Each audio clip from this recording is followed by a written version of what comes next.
Hi, my name is Caroline Jones. I'm coming to you from Austin, Texas, and I will be reading Chapter 9 from Jane of Lantern Hill.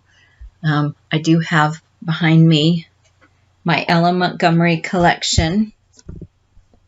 Goes a little up, and then it goes a bit down.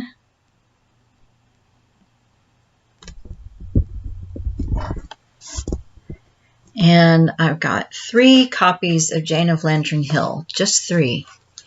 One is the Virago Modern Classic, which I'll be using today. My oldest, of course, is my Bantam Starfire edition. And I also have this Harap British edition. But only 3 copies. All right, Jane of Lantern Hill, Chapter 9.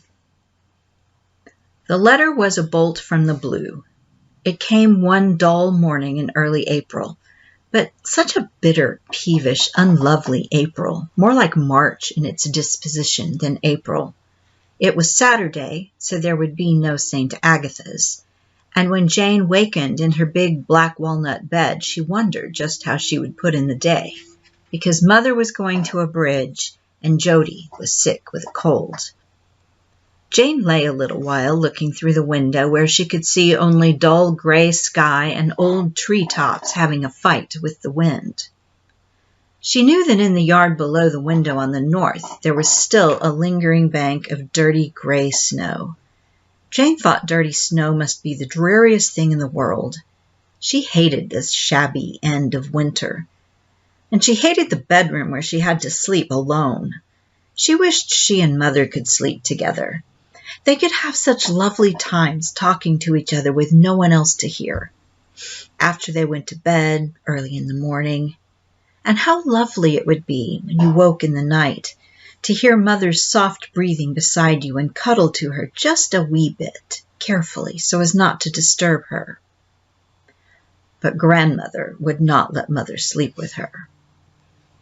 "It is unhealthy for 2 people to sleep in the same bed," Grandmother had said with her chill, unsmiling smile.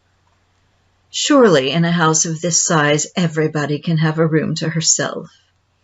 There are many people in the world who would be grateful for such a privilege." Jane thought she might have liked the room better if it had been smaller. She always felt lost in it. Nothing in it seemed to be related to her. It always seemed hostile, watchful, vindictive. And yet Jane always felt that if she were allowed to do things for it, sweep it, dust it, put flowers in it, she would begin to love it, huge as it was. Everything in it was huge.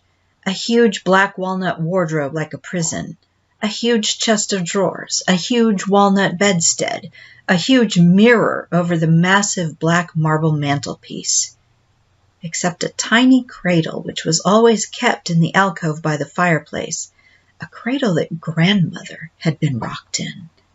Fancy Grandmother a baby. Jane just couldn't. Jane got out of bed and dressed herself under the stare of several old dead grands and greats hung on the walls. Below, on the lawn, robins were hopping about.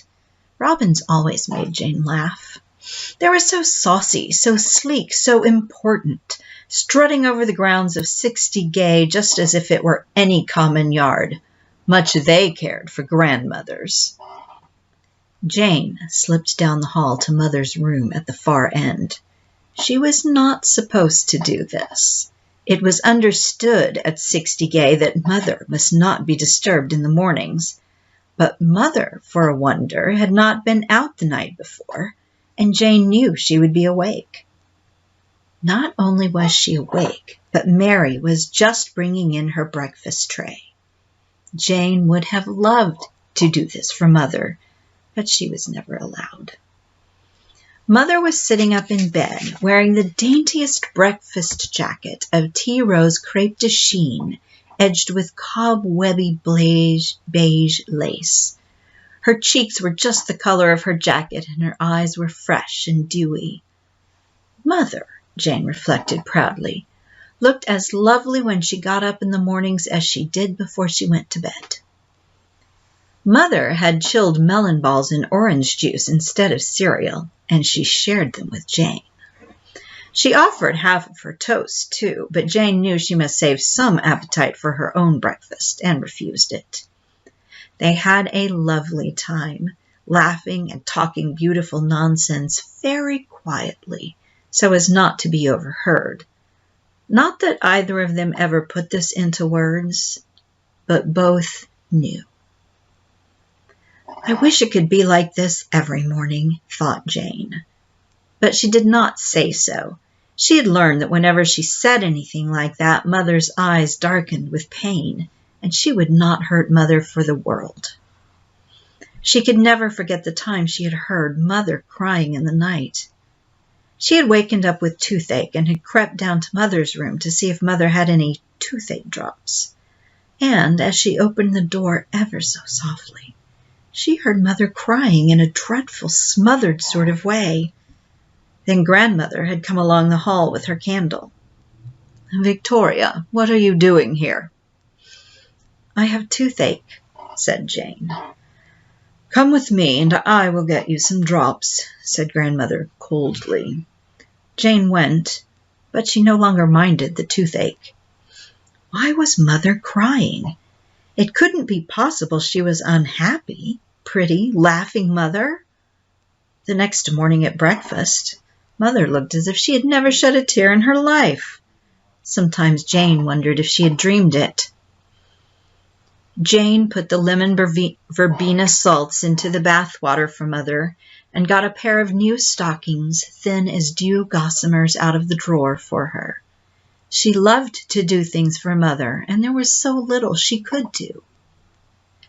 She had breakfast alone with Grandmother, Aunt Gertrude having had hers already.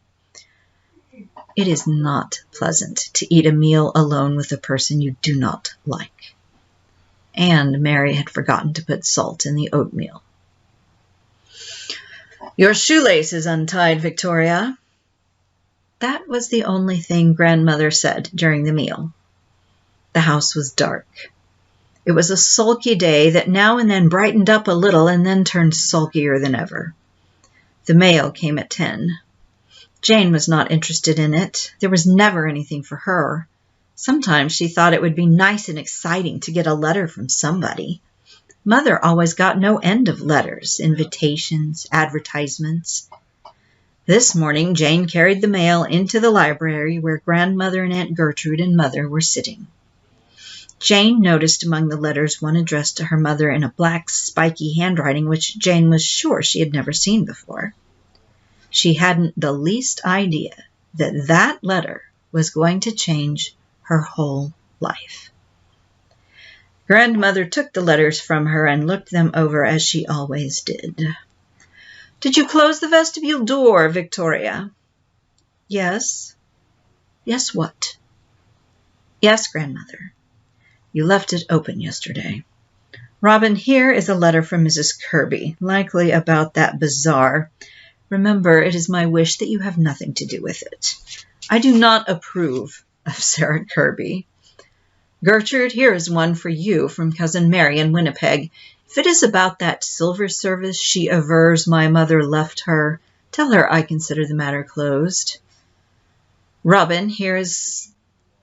Grandmother stopped abruptly. She had picked up the black-handed letter and was looking at it as if she had picked up a snake.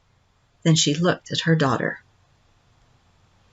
"This is from him," she said. Mother dropped Mrs. Kirby's letter and turned so white that Jane involuntarily sprang towards her, but was barred by Grandmother's outstretched arm. "Do you wish me to read it for you, Robin?" Mother trembled piteously, but she said, "No, let me."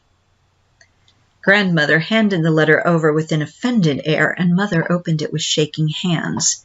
It did not seem as if her face could turn whiter than it was, but it did as she read it. "Well," said Grandmother. "He says," gasped Mother. "That I must send Jane Victoria to him for the summer, that he has a right to her sometimes." "Who says?" cried Jane. "Do not interrupt, Victoria," said Grandmother. "Let me see that letter, Robin." They waited while Grandmother read it. Aunt Gertrude stared unwinkingly ahead of her with her cold gray eyes and her long white face. Mother had dropped her head into her hands. It was only 3 minutes since Jane had brought the letters in, and in those 3 minutes the world had turned upside down. Jane felt as if a gulf had opened between her and all humankind. She knew now, without being told, who had written the letter. "So," said Grandmother. She folded the letter up, put it in its envelope, laid it on her table, and carefully wiped her hands with her fine lace handkerchief. "You won't let her go, of course, Robin." For the first time in her life, Jane felt at one with Grandmother. She looked imploringly at Mother with a curious feeling of seeing her for the first time, not as a loving mother or affectionate daughter, but as a woman in the grip of some terrible emotion. Jane's heart was torn by another pang in seeing Mother suffer so. "If I don't," she said, "he may take her from me altogether. He could, you know. He says—" "I have read what he says," said Grandmother, "and I still tell you to ignore that letter.